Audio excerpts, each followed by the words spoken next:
signing Jody Morris certainly didn't work.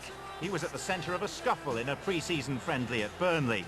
He later became the latest Leeds player to appear in court, and he was eventually sacked for turning up to training drunk. But Morris and the new-look Leeds actually made a decent start to the season.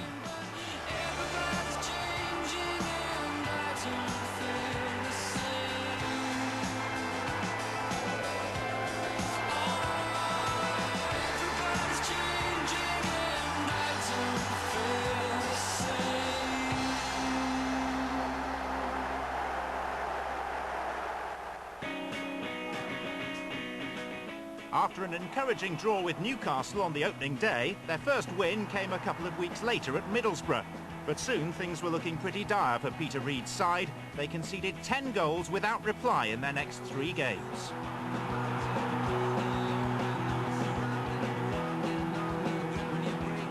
I thought we were going to get off to a good start, and then all of a sudden we just started to rock, and then we got beat at Leicester, and then we got beat at Everton.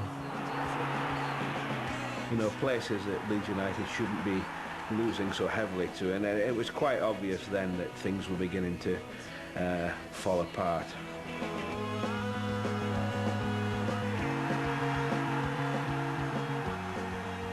It's not often I get a goal, so I'd hoped, you know, someone was looking after me tonight. Unfortunately enough, they were. Not often you get a goal, don't you mean never? Yeah, never. Probably never again as well. The drama of goalkeeper Paul Robinson scoring in Leeds' Carling Cup win against Swindon did nothing to ease the pressure on Reid. The board actually consulted the fans as they decided whether to persevere with him. And then there was the most public of private meetings. The famous meeting in the hotel, I mean, that was just a farce. Peter didn't want a meeting. We'd obviously got to talk about it either at the training ground or at the club, although we could have handled that and controlled that with the media much better. And sadly, his or my car was followed to the hotel which he suggested we meet at, and that's how it all fell apart. John didn't know how to handle that situation. I think that showed it. I think there was a lot of pressure from the bondholders. We all know about that. And I think sometimes the decisions were taken out of John's hand through financial pressure from these people. And I think that I just felt that he wanted me to resign. I've never resigned in my life, and I never would do. It's dirty washing again, isn't it? It's always in public eye with Leeds United. Should keep it private for me. Of course, that's not the way I would want to treat anybody, and I would learn from that and hopefully do it different if it ever happened again.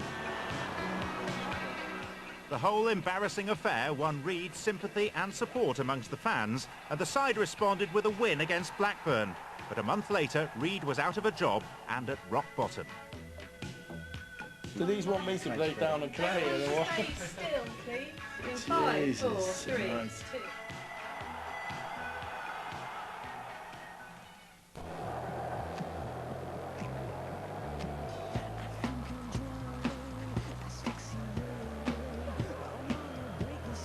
I can only speak for myself. You know, I like working under Peter Reid. Mark Viduka's words proved to be untrue. The Australian was Leeds' main source of goals, but his relationship with manager Peter Reid was becoming a major problem. Desperate for a win after a tough run of games, culminating in a mauling by a Thierry Henry-inspired Arsenal, Leeds travelled down for a crucial game at Portsmouth. But Viduka wasn't with them after a fallout with Reid. Touring a battleship was not inappropriate. Viduka come in and wanted to move. I mean, asked for the move, but didn't want to put it in writing. And I lost him. And here and now I'll say that Mark Viduka is a fantastic footballer, but he didn't want to be at Leeds United. So that was a problem. I mean, I think we played a game at York and he kicked the lad after 10 minutes, and the referee was brilliant. I think it was Mr. Kane at the time who got a bit of stick from the FA, but he did fantastic. I had to haul him off, and I knew then it was going to be hard. it wasn't just the only fallout Peter was having. You know, he'd also had he'd had the one with Batty, hadn't he? There'd been few fallouts, and to me he looked like a guy. Now he might say it wasn't, but at that time I think he thought, oh, get me out of here. You know, I've lost the plot. It's all gone. When a player comes in late on regular occasions and other players are looking at you, I think the manager has got to decide who's the manager, and if that's called lost the plot, well, Mr. Lorimer's right. But I think I've been a manager a little bit longer than Peter Lorimer. I think so, anyway.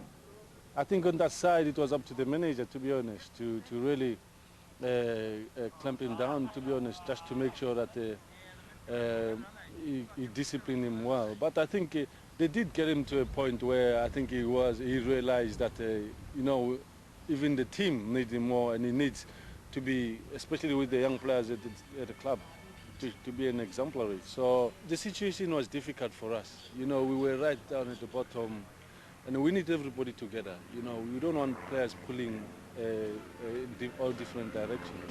So with Vidukes, we knew what quality we've got with him. You know, and we know as well the other side of Vidukes, when he's not up for it, or he's, you know, he's dragging his feet to the training ground or whatever. But I think we just accepted him.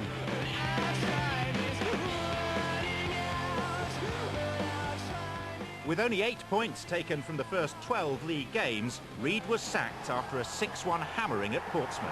Nightmare for Leeds United again. Well, I knew I'd gone. I knew I'd gone. I mean, you don't get beat to 6 at Portsmouth to keep your job. It's not great at the minute. I mean, we've had The lights were about to go out on Peter Reid in more senses than one. Players competed well, but we caved in at Portsmouth, and that was possibly my lowest moments in football. Yeah, Do these want me to break down and cry or what? Stay still, please. Okay, in 5, 4, 3, 2. I think a lot of the players are drained. A lot of them are drained for what happened over there. But certainly, I mean, there were players who were on an awful lot of money who I didn't think. And I tell you what, I bet if you asked them as well, and they were honest, they didn't give value for money.